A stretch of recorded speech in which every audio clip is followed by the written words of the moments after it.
This video covers section 5.4, Multiplying Polynomials, for Math 95 at Linn-Benton Community College. Our overall goal for this section is to learn to multiply polynomials, but along the way we're going to multiply two polynomials, multiply binomials, square binomials, multiply three or more polynomials, and finally evaluate polynomial functions. Please note that we won't be talking about multiplying vertically or examples 9 and 10 in the textbook, so if you're reading along and you see those topics and they look unfamiliar, don't worry. Now, you may find that this section is not really that difficult, but it's really important that you master it before we move on to factoring. Before we dive into multiplying polynomials, I want to remind you about the product rule, the distributive property, and a few vocabulary words. By the product rule, I mean simplifying expressions like this, where we have two things being multiplied together and they have the same base, but there are some exponents involved.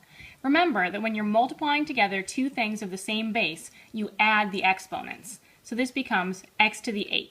This is because exponents count how many things are being multiplied together. X cubed is 3 x's being multiplied together, and x to the 5th is 5 x's being multiplied together. Stick that all together and you have 8 x's being multiplied together, or x to the 8th. The distributive property is essentially a way to deal with parentheses when there are variables inside the parentheses. You probably remember learning the order of operations, which says that we simplify the stuff inside parentheses or other grouping symbols first. However, if one of those things inside the parentheses is a variable, we can't simplify it any further, and that's when we use the distributive property. The distributive property says that if you're multiplying a single thing by a group of things, you can distribute the multiplication to all of the things inside the parentheses, which leaves us in this case with 2x plus 2y. If you'd like a quick reminder of where that comes from, remember that 2 times something means that thing added to itself. So 2 times x plus y is x plus y plus x plus y. If we simplify this and combine like terms, you'll see that we have x plus x, which is 2x, and y plus y, which is 2y.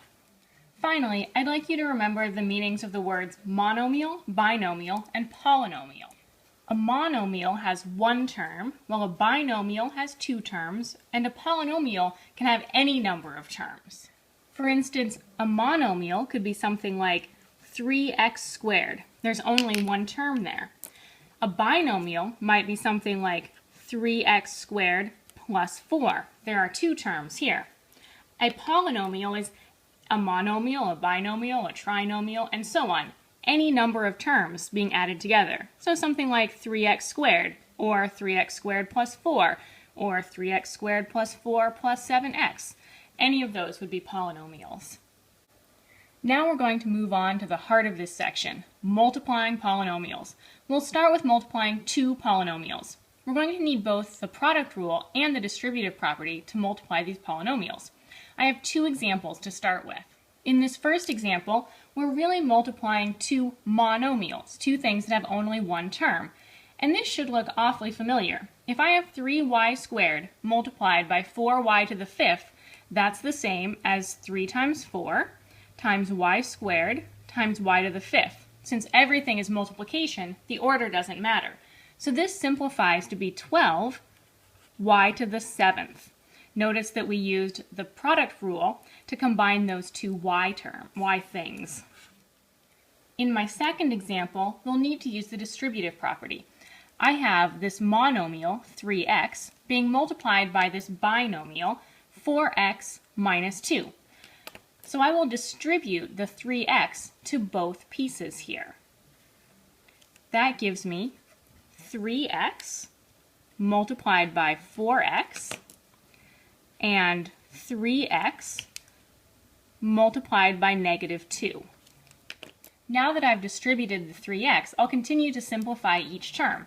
3x multiplied by 4x is 12x squared, and 3x multiplied by negative 2 is negative 6x. There are 2 things I'd like to point out about this example. The first is that many students are comfortable going straight from here to here and not writing down that middle step, and that's all right. The second thing is a reminder about negative signs. Notice that that negative stayed attached to the 2, which means that my second term still ended up being negative in the end. Here are 2 more examples that I'd like you to go ahead and try. Notice that we don't need to have like terms in order to multiply, just to add or subtract. We'll be doing more with that in a moment. So now go ahead and pause the video and give these two problems a shot. We'll come back and talk about them in a moment. Are you ready? Did you give these problems a try by yourself? In this first example, we're multiplying one monomial by another monomial. So all we're really doing is multiplication. I have negative a squared b cubed c being multiplied by 8ab squared c to the 8th. Now I have a negative thing being multiplied by a positive thing, so I know that my ultimate answer will be negative. Other than that, the only constant is 8. I have a squared being multiplied by a for a total of 3a's, b cubed multiplied by b squared for a total of 5b's, and c being multiplied by c to the 8th for a total of 9c's. In the second problem, we're multiplying a monomial by a trinomial. So we'll need to distribute that first term to all three things inside the parentheses. That looks like negative 2y cubed multiplied by 5y squared, negative 2y cubed multiplied by negative 2y, watch those signs, negative 2y cubed multiplied by 6. Now I do that multiplication, and I end up with negative 10y to the 5th plus 4y to the 4th minus 12y cubed. Again, in the second example, I want to remind you to watch out for those signs. Those are probably the easiest mistakes to make on this kind of problem. I had a negative here. Negative times a positive became negative. A negative times a negative became positive, and a negative times a positive became negative. Remember that the negative out front here was distributed to all three terms. The examples that we just looked at covered every possible way that we could multiply a monomial by some other polynomial. But what are we going to do if both polynomials have more than one term? The answer is, to multiply two polynomials, we need to multiply each term of the first polynomial by each term of the second polynomial. Essentially, we want to make all the possible combinations of terms from the first polynomial and terms from the second polynomial. When I do this, I like to do it really systematically. So I'm going to start by taking the 3x and distributing it to all three terms in the second polynomial. So I will have 3x times x cubed plus 3x being multiplied by negative 2x plus 3x being multiplied by 1. Now I'm going to take the second term from the first part, the 4, and distribute it to all three terms in the second polynomial. So I will have 4 being multiplied by x cubed plus 4 being multiplied by negative 2x plus 4 being multiplied by 1. Notice that we've now written down every possible combination of one term from the first polynomial and one term from the second polynomial. Now that we've written down all that multiplication, we'll actually go ahead and do it, which gives me 3x to the 4th minus 6x squared plus 3x plus 4x cubed minus 8x plus 4. Now, we've done the multiplication, which is pretty good, but we can simplify this a little bit further. If there are any like terms, we should go ahead and combine those to get our final answer. So in this case, there's a 3x and a negative 8x. So we will combine those to get, for our final answer, 3x to the 4th plus 4x cubed minus 6x squared minus 5x plus 4. Now, you may have noticed that I took this opportunity to rearrange these terms in decreasing order. So I left the 3x to the 4th at the top, but then I decided to put the 4x cubed next, and then I put the negative 6x squared. Finally, I put the term that was just x's, and then the constant at the end. This is just a good habit to keep your polynomials in order like this. Before we move on to even more examples, I want to show you that multiplying 3 or more polynomials is just like multiplying 2 polynomials, except that we're going to repeat the process as many times as we need to. For example, here I have x plus 2 multiplied by 3x plus 4 multiplied by x minus 6. I'm going to start by multiplying these first two polynomials together. Remember that I'm trying to make all the possible combinations of terms from this first polynomial with terms from the second polynomial. I like to start by distributing the first term to both terms of the second one.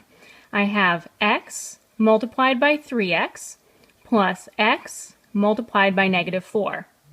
Then I distribute the second term to both terms of the second polynomial. That gives me 2 times 3x plus 2 times -4. Now I do the multiplication and combine like terms. So I have 3x squared minus 4x plus 6x minus 8. Finally, I combine like terms. So I have 3x squared plus 2x minus 8. But remember, I'm not done yet. The original problem said to multiply all three polynomials together. In the pink, I've multiplied the first two polynomials together, but I still need to take what I got and multiply it by x minus 6. Now I'm going to use the same process. I'm going to take my first term here and multiply it by each of the two terms in the second polynomial. So that is 3x squared multiplied by x plus 3x squared multiplied by -6. Now I'll move on to the 2x. This is 2x multiplied by x and 2x multiplied by -6.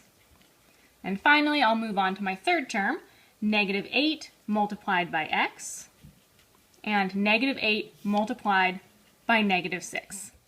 Now I do that multiplication and then combine like terms. This becomes 3x cubed minus 18x squared plus 2x squared minus 12x minus 8x plus 48. Now I can go ahead and combine like terms, giving me 3x cubed minus 16x squared negative 20x and positive 48. And there is my final answer from multiplying those three polynomials together. In this next example, I'd like to take a closer look at multiplying two binomials. Now remember that our ultimate goal is to write down all the possible combinations of terms from the first polynomial with terms from the second polynomial. And I like to do this in a nice organized way so that I don't forget it. So what I do is I start by distributing the first term to both the terms in the second polynomial. So that first bit becomes x multiplied by 2x. And then I distribute that x to the second term so that I get x times 1. Then I move on to the second term of my first polynomial. I've now done all the possible combinations that have the x in them, so now I'll write down all the possible combinations that have the -4 in them. So this will be -4 times 2x, and then -4 multiplied by 1.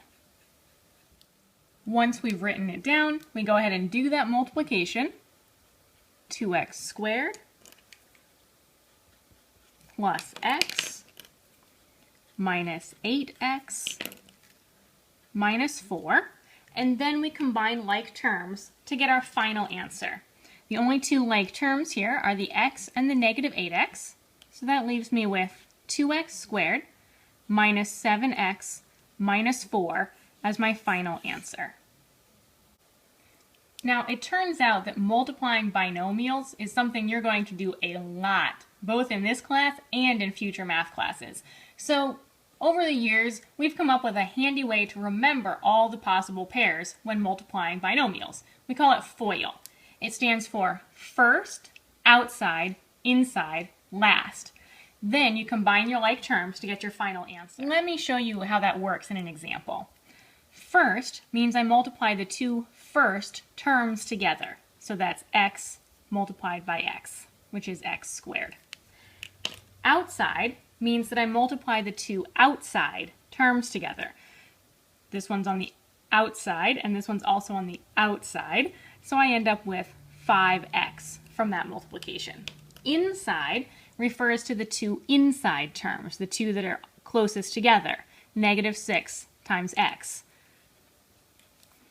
And then last refers to the last term in each polynomial, so the -6 and the 5.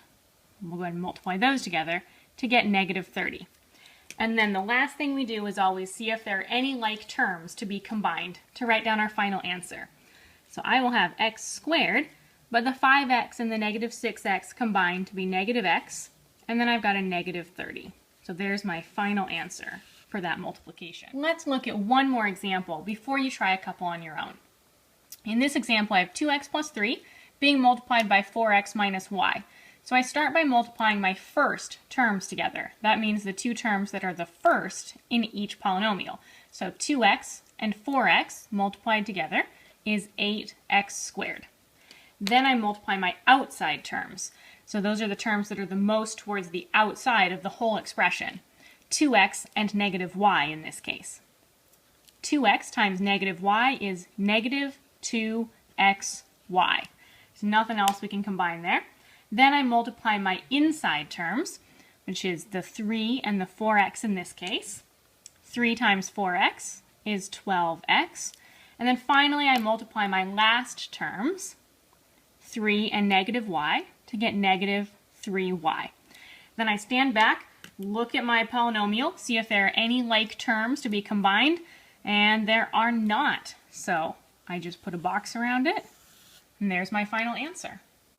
Now I have two examples for you to try on your own, so go ahead and pause the video and then use the FOIL method to multiply these binomials, and then we'll check back and see what you got. And we're back. Let's see what you got. When I multiply the first terms, 2x times 6x, I get 12x squared.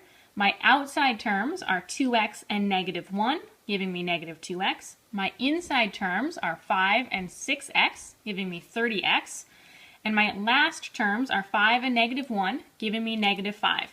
Then I combine like terms. The only like terms are here in the middle, negative 2x plus 30x. So I get altogether 12x squared, 28x, and negative 5. For this second example, if you got PA plus PN plus LA plus LN, then you are correct, and you have foiled my evil plan. I would have gotten away with it too if it weren't for you meddling students. All right, time to move on. I'd like to point out that for the rest of this section, we're just going to be applying what you learned at the very beginning about multiplying two polynomials by finding all the combinations of terms from the first polynomial with terms from the second polynomial. We're just going to be doing examples where it might look a little bit different. For example, we're going to square binomials. Do you remember what it really means to square something? That's right, it means to multiply the thing by itself. So what does a plus b squared mean written down mathematically? It literally means to take a plus b and multiply it by itself, a plus b. Well, this should look a little bit familiar now. We can just FOIL what we have here. That gives me a squared from the first terms, ab from the outside terms, ba from the inside terms, and b squared from the last terms. Notice that a times b is the same as b times a. So really, what I have here is two of the same kind of thing. So I can combine those like terms to be 2ab. And then I've also got the a squared and the b squared. Now, you could memorize this as a formula that a plus b quantity squared equals a squared plus 2ab plus b squared. However, I don't recommend that. Instead, I would have you remember that squaring means to multiply a thing by itself, and then you can use the FOIL method. That way, you have one less thing that you need to memorize, since you can get to the same result by using things that you already know, since you already know what squaring means, and you've just learned how to FOIL. And of course, I have a few for you to try on your own. Before you try these on your own though, I'd like to warn you about a very common mistake that people make. Often people want to write x plus 3 squared equals x squared plus 9 squared. That is just not true. The squaring does not distribute the way that multiplication does. The problem with this is that it's missing the middle terms. If we FOILed and took x plus 3 multiplied by itself, we would get x squared plus 3x plus 3x plus 9, which is x squared plus 6x plus 9. So again, that squaring doesn't distribute, even though you really want it to. Instead, you really do need to FOIL so that you'll get that middle term. So keeping that in mind, go ahead and pause the video and try squaring each of these binomials yourself. Then come back in a second and we will see what you got. And we're back. So for this first problem, x plus 2 squared, I went ahead and wrote it out as x plus 2 multiplied by x plus 2 and then FOILed, giving me x squared plus 2x plus 2x plus 4. I combined those two middle terms to get x squared plus 4x plus 4. For x minus 5 squared, again, I wrote it out as x minus 5 multiplied by x minus 5 and then FOILed, which gave me x squared minus 5x plus 25, and then I combined those two middle terms to get negative 10x, for a final answer of x squared minus 10x plus 25. For 2x plus 3y squared, again, I wrote it out as 2x plus 3y multiplied by 2x plus 3y, and then FOILed. My first two terms multiplied together to be 4x squared. My outside terms, 2x times 3y, became 6xy. And again, my inside terms also turned out to be 6xy. And then the last terms were 9y squared. I combined those two middle terms to give me 4x squared plus 12xy plus 9y squared. As you did these problems, you probably noticed the pattern that the two middle terms were always the same. So when you combined them, you always got twice whatever that middle term would have been. That's a great pattern to notice. But again, I encourage you not to try to memorize that pattern. Instead, build up off of what you already know. You already know that squaring means to multiply a thing by itself. And you now know how to multiply two polynomials. You don't need to memorize anything new here. You can use what you already know. Doing this will strengthen your mathematical foundations, and it will allow you to make connections that you wouldn't be able to see otherwise. I've been doing math for a long time, but I still go through this process of writing the thing out next to itself and then FOILing rather than memorizing a formula. But as long as we're looking at things that have interesting patterns, here's another one that will come up pretty often: multiplying a sum and a difference. What we have here is a plus b being multiplied by a minus b, or one thing plus another thing being multiplied by the one thing minus the other thing. Again, we're just going to go ahead and FOIL. My first terms are a times a, or a squared. My outside terms are a times negative b, or negative ab. My inside terms are b times a, or ba, and my last terms are b times negative b, or negative b squared. Now we combine like terms. Notice that I have negative ab and positive ba. This is really negative ab and ab, since ba is the same as ab, which means that those two cancel each other right out, and I'm left with just a squared minus b squared. Again, I encourage you to fall back on the method of FOIL when you're multiplying these things. Don't worry if you don't recognize the pattern of a sum and a difference being multiplied together. Just use the FOIL method and you'll end up in the same place without having to remember something new. With that in mind, go ahead and pause the video and try each of these three problems yourself. And we're back. For this first problem, I had x plus 2 multiplied by x minus 2. When I multiplied the first terms, I got x squared, the outside terms, negative 2x, the inside terms, plus 2x, and the last terms, negative 4. Those two middle terms canceled, giving me x squared minus 4. In my second example, I had 2x plus 1 multiplied by 2x minus 1. My first two terms multiplied together gave me 4x squared. Outside, negative 2x, inside, 2x, and last, negative 1. Now, negative 2x plus 2x is 0, so those middle two terms cancel, and I'm left with 4x squared minus 1. For my third example, I had y squared plus 4 multiplied by y squared minus 4.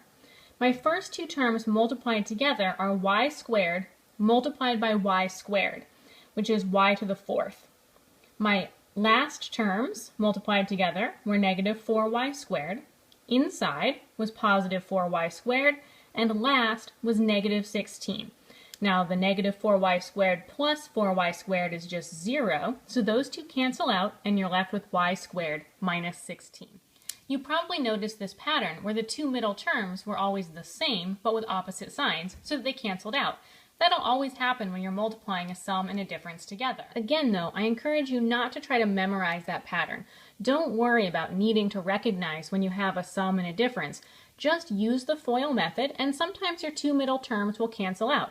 Notice that because it's an interesting pattern that we'll use later, but don't worry about memorizing it. The last thing I have for you are 2 slides with some examples for you to try. So go ahead and pause the video, try these 2 problems, and then I'll come back and show you what I got. And we're back. For this first example, you had one binomial being multiplied by another binomial, so we needed to use the FOIL method. When I multiplied my first terms, I got x to the 5th.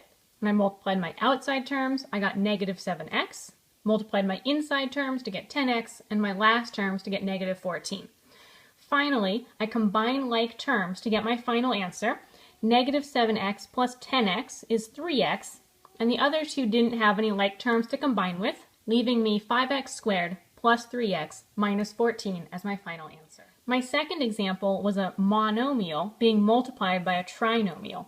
Since there's only one term out front here, we can use the distributive property to distribute it to all 3 of the terms inside the parentheses. 3x squared multiplied by negative 4x to the 3rd is negative 12 x to the 5th. 3x squared multiplied by 2x is 6x cubed, and 3x squared multiplied by 4 is 12x squared. There are no like terms to combine here, so we're done. Well, almost. I have 2 more problems for you to look at before we're completely done with this video, so go ahead and pause the video, try each of these problems on your own, and then come back and we'll compare answers. And we're back. For this first problem, I have 2x minus 5 squared. Remember that that means to take 2x minus 5 and multiply it by itself. Now I can use the FOIL method. My first terms multiply together to be 4x squared, my outside terms to be negative 10x, my inside terms also multiply together to be negative 10x, and my last terms, negative 5 and negative 5, multiply together to be positive 25. I finish up this problem by combining like terms. Negative 10x and negative 10x is negative 20x. The other 2 terms don't have like terms to be combined with, so I'm left with 4x squared minus 20x plus 25. For my last problem, I have a binomial being multiplied by a trinomial. Remember that my goal is to get every possible combination of terms from the first polynomial with terms from the second polynomial. I like to do this in an organized way by first finding all the combinations that involve the 2x, the first term here. 2x multiplied by 3x squared is 6x cubed. 2x multiplied by 2x is 4x squared, and 2x multiplied by negative 1 is negative 2x. Now I move on to finding all the combinations of terms that involve the 1, this second term, from my first polynomial. 1 multiplied by 3x is 3x squared. 1 multiplied by 2x is 2x. 1 multiplied by negative 1 is negative 1. Now I finally finish by combining like terms to get my final answer. There are no other x cubeds, so 6x cubed remains 6x cubed. I have a 4x squared and a 3x squared that combine to be 7x squared. I have a negative 2x and a positive 2x that combine to be 0, so I don't need to write that down. And finally, I have a negative 1. That wraps us up for section 5.4. Remember that you want to get a good handle on multiplying polynomials before we move on to the next section, which is all about factoring. So go ahead and get started on your homework, and I'll see you in class.